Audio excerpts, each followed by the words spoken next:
The entire country is waking up to uncertainty this morning as the government shut down for the first time since 2018. So Congress failed to reach a deal, meaning many federal agencies will be closed and federal employees will go without pay. The Congressional Budget Office says about 750,000 workers will be furloughed.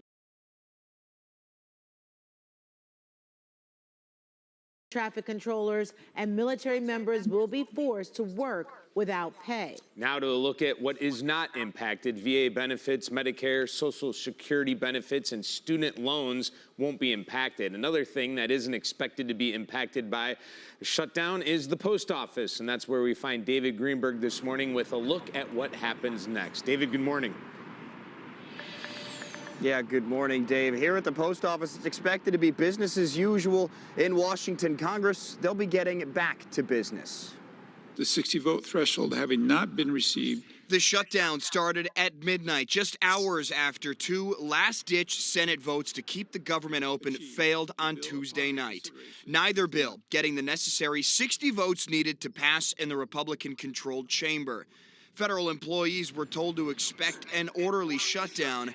On Capitol Hill, the finger-pointing started before the voting did. Senate Democrats have sacrificed the American people to Democrats' partisan interests.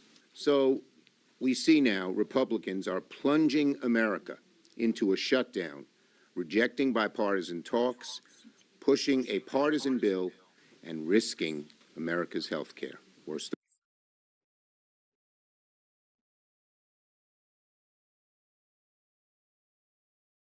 So this is a great day for the average American to be educated on how useless the government is. I just want to play this back for you very quickly. Started before the voting did. Senate Democrats have sacrificed the American people to Democrats' partisan interests. So we see now Republicans are plunging America into a shutdown, rejecting bipartisan talks, pushing a partisan bill, and risking America's health care. Worst of all.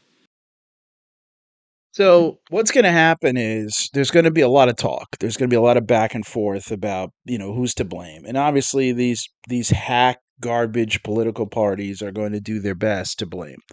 But the facts are important. So per the government, there has been government shutdowns before. And as the shutdown begins, there are some provisions in place to ensure continuity of the government, even with a quote-unquote shutdown. So the shutdown is almost a misnomer because it's not fully shut down. So it's just important because there's going to be a lot of talk about the risk of everybody's health and things of that nature. But let's just quickly talk about who is not going to be quote unquote shut down? These essential employees. So per the government's documentation, so these individuals must continue to report to work even without pay. Their jobs are deemed essential for national security, public safety, or the protection of life and property. And this group includes active duty military personnel, air traffic controllers, TSA officers, federal law enforcement agents, border patrol agents, and critical medical staff in the VA hospitals. Non-essential would be who would be placed on a furlough. So temporary workers contracts. So what you're going to see is people who work at, let's say, the Department of Education. Now, student loans, they said, are not impacted. When they say that, meaning like somebody will be there to hit the button to make sure that the payment goes out to the school. Okay? But employees who work at the desk, and whether it's the Department of Education, the Department of Commerce, the FEMA, all the Department of Health and Human Services, you name it. Every department that takes on a big budget and achieves absolutely nothing, they're all going to be quote unquote shut down. This is the worst move by the government for themselves that they could ever do. Because this is a great opportunity for Americans to realize that the federal government doesn't do anything. I mean, sure, security operation they're going to do, right? So they're still going to check your bags at TSA. The military's still operating. The president's still going to go to work. The Treasury Secretary is probably going to go to work. So the people who you need to do their job, the people who are in the Constitution to actually work for the federal government, not the agencies that were created over the last 100 years to add to the bloated, disgusting, useless operation that is our federal government. No, not them. Not them. But the people that you need to function, they're going to work. So now you have a shutdown, and this is a great way to show the American people your government is useless. They're not hurting you, they're hurting themselves.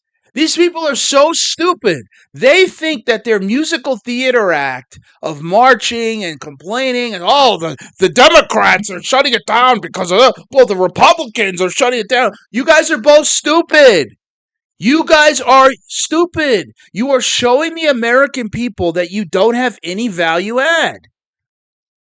If I have a player on my team who everybody says is the best player, and then suddenly that player is gone, and everything else is the same, but that player is gone, and we still win, then maybe I don't need that player. Your police department, still going to function. Your fire department, still going to function. Your kid's school, still going to function. The tolls are still going to function. Guess what? You don't need these other departments. You don't need them. This is a great way for American people to finally be woken up. That's all I wanted to really get across here. That this concept, you're going to see a lot of posturing. Okay? A lot. But all you need to realize is, did you go to school? Did you go to work? Did you buy food today? Did you call the police today? Did you get in your car? Did the gas pumps work today? There's still trade. There's still protection. Everything is still functioning. And that's when you realize that, man, we don't need a lot of these government employees, do we? Our government really is useless. They don't provide a function or a value add. They just take money. That's their main function. They take your tax dollars and they spend it on frivolous programs, sometimes well-meaning and sometimes nefarious. Sometimes they're doing it because of a political action agenda. Sometimes they're doing it literally just to money launder. They take money, spend it on a program. The administrators take all the money. They siphon it back to somebody else who's connected to the donor class that donated the money to the campaigns, to the people that run the offices. It's just the same nonsense over and over and over again. What? You think it's a special day because congressmen and senators are not going to be voting on bills or are not going to be sitting there thinking really hard about how to solve homelessness? They don't do that anyway. These guys don't do anything. How many times you watch C-SPAN and see nobody's there? I watched Ron Paul for 12 years or however long he was in his second term when he went back to Congress. He would be the only one on the floor talking. Maybe Dennis Kucinich would be there. This is a joke. You think it's special that they're going to be shut down? I want AOC to tell me one thing she's accomplished since she got into the government, besides making herself wealthy. What about Ilhan Omar? She loves to cry victimhood. Maybe she could spend this time explaining why her father was a lieutenant or a colonel in the military and slaughtered tons of innocent people. Maybe she could explain why her family came to America. They didn't come here as victims or as refugees. They came here fleeing justice. Everybody in government who has any power is an imperialist. Everybody in government who has any power wants a huge budget so that they can spend your money. If you think these people have honor and dignity and give a damn about you, you are wrong. They don't. They've proven it. What's different about foreign policy? What's different about domestic policy? This country, you see, when Trump and Schumer are arguing about $1 trillion for transgender treatment for children, transgender care for children, I say to them, it's a luxury that you guys are arguing about this. But we have homeless people. Can we take care of that first? Can we make sure that not one American child in this country has to worry about food? Can we start looking at our own currency and saying, is it good for the American people that our dollar is falling off a cliff, but we also are not a major producer of domestic goods, that we still have to rely on other countries to import things? How are we going to import things if we have a weak dollar? Do we have factories set up to replace things we're not going to be able to import? Think of that like your family's kitchen, okay? I really want you to think about this for a second. This is what our government doesn't do.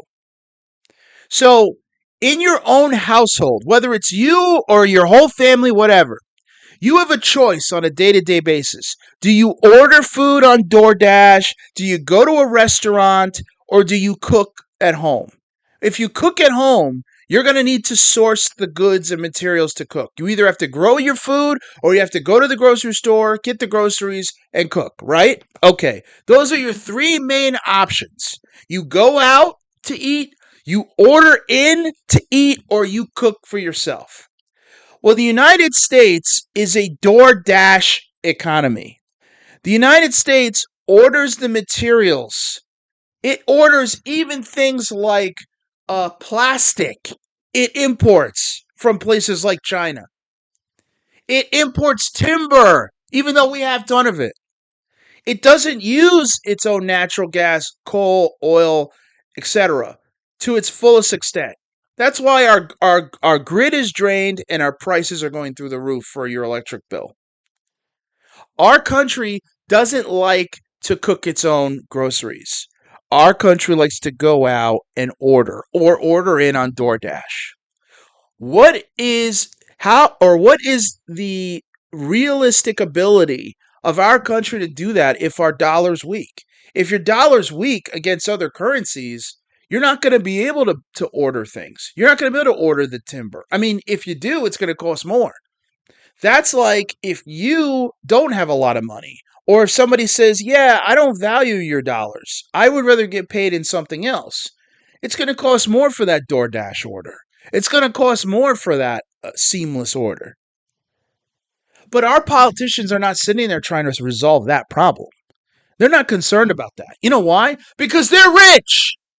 Because they get money from you. Your tax dollars, whether it's your income tax, whether it's consumption tax, when you're buying goods and services, they take that money and then they funnel it through programs, through NGOs, through charities, sometimes just straight up.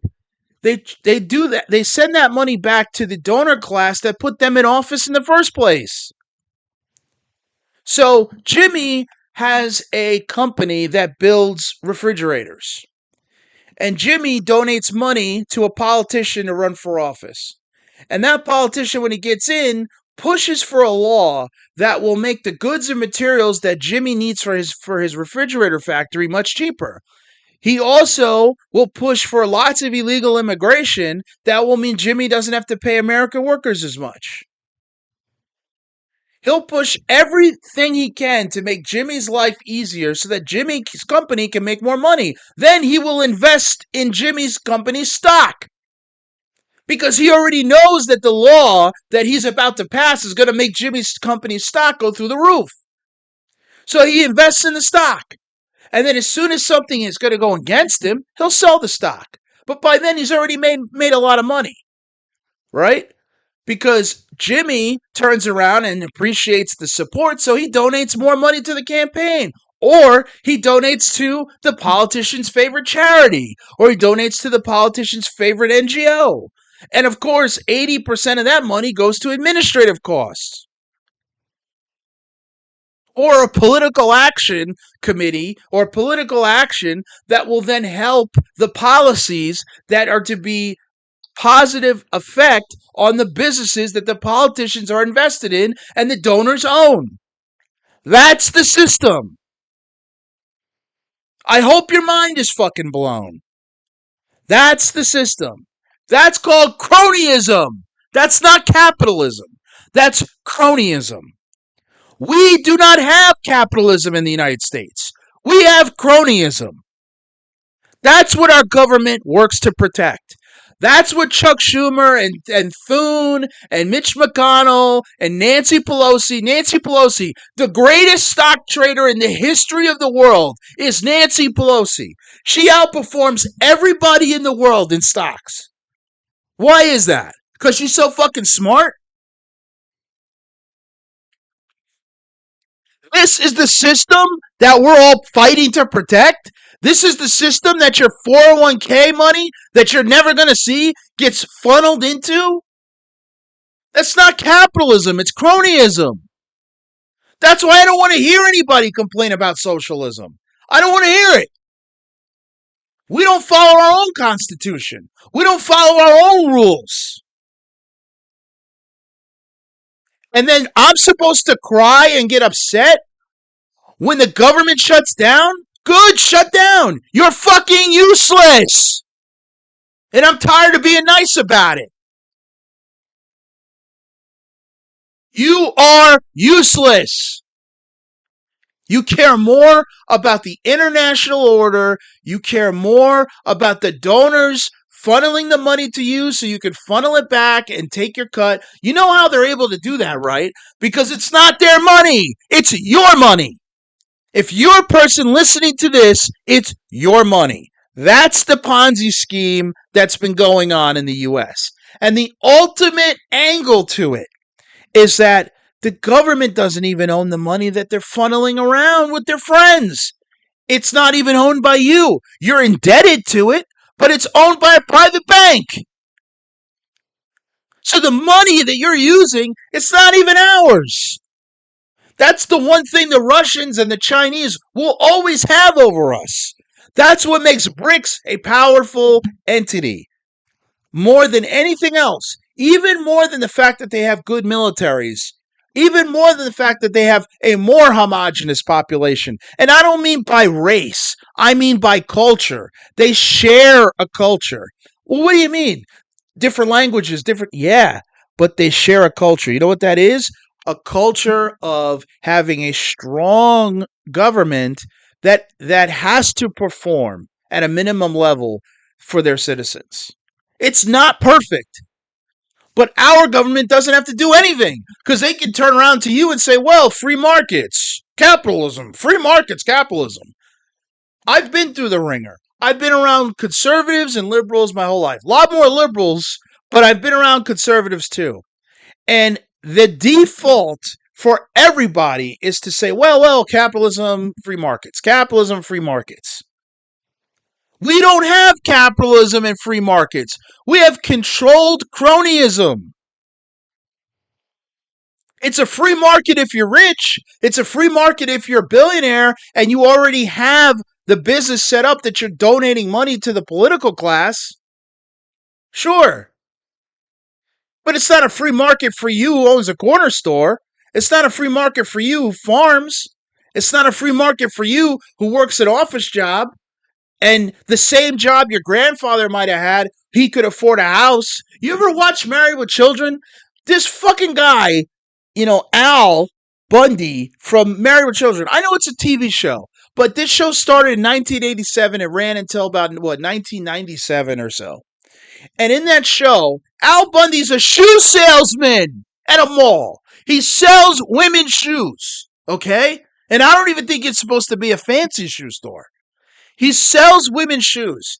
This guy has a house, 3 bedrooms, 2-car garage, a backyard, a fully furnished basement. And this guy is a shoe salesman. If you were a shoe salesman right now, you'd be living in the fucking shoe closet in the shoe store. Our system doesn't work. It's dead. And the best way for Americans to see it for the first time, because so many of you have never seen it before, is to watch this government shutdown. Because you're going to realize that the government doesn't do a fucking thing for you. So stay shut down. More on some of this later. Thank you.